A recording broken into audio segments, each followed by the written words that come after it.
ऋषि पंचमी हिंदू धर्म में एक महत्वपूर्ण पर्व है जो भाद्रपद महीने अगस्त से सितंबर के शुक्ल पक्ष की पंचमी तिथि को मनाया जाता है। यह मुख्य रूप से महिलाओं द्वारा महाराष्ट्र, गुजरात और उत्तर भारत के कुछ हिस्सों में मनाया जाता है। महत्व: सप्तऋषियों का सम्मान। ऋषि पंचमी का पर्व 7 महान ऋषियों सप्तऋषियों कश्यप, अत्रि, भारद्वाज, विश्वामित्र, गौतम, जमदग्नि और वशिष्ठ को समर्पित है।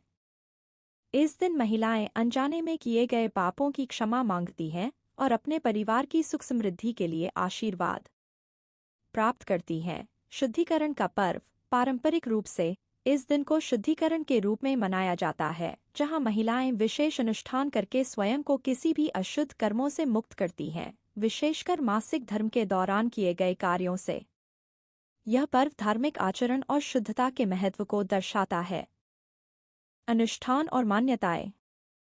व्रत। महिलाएं इस दिन व्रत रखती हैं, जिसमें वे अन्न और नमक का सेवन नहीं करती। कुछ महिलाएं केवल फल और कुछ विशेष सब्जियों का ही सेवन करती हैं। स्नान।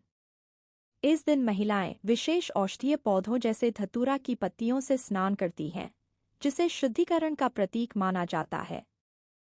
यह स्नान कभी कभी पवित्र नदियों या तालाबों में किया जाता है, जिन्हें शुद्धिकारी माना जाता है। सप्तऋषियों की पूजा। महिलाएं सप्तऋषियों की पूजा करती हैं, जिनकी प्रतिमा या चित्र को स्वच्छ स्थान पर रखकर फूल, धूप और अन्य पूजन सामग्री से पूजन किया जाता है। ऋषि पंचमी कथा का पाठ।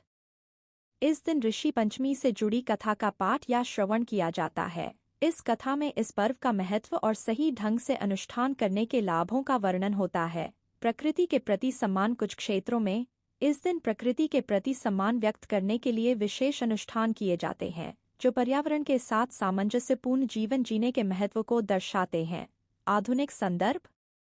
हालांकि ऋषि पंचमी का पर्व आज भी श्रद्धा के साथ मनाया जाता है, लेकिन मासिक धर्म और शुद्धता से जुड़ी पारंपरिक धारणाओं में परिवर्तन आया है। आजकल कई महिलाएं इस दिन को आध्यात्मिक विकास के लिए मनाती हैं और आधुनिक स्वास्थ्य और स्वच्छता के विचारों को भी अपनाती हैं। ऋषि पंचमी हिंदू धर्म की समृद्ध सांस्कृतिक और आध्यात्मिक परंपराओं की याद दिलाता है, जिसमें सम्मान, शुद्धता और ईश्वर के आशीर्वाद की प्राप्ति का महत्व है।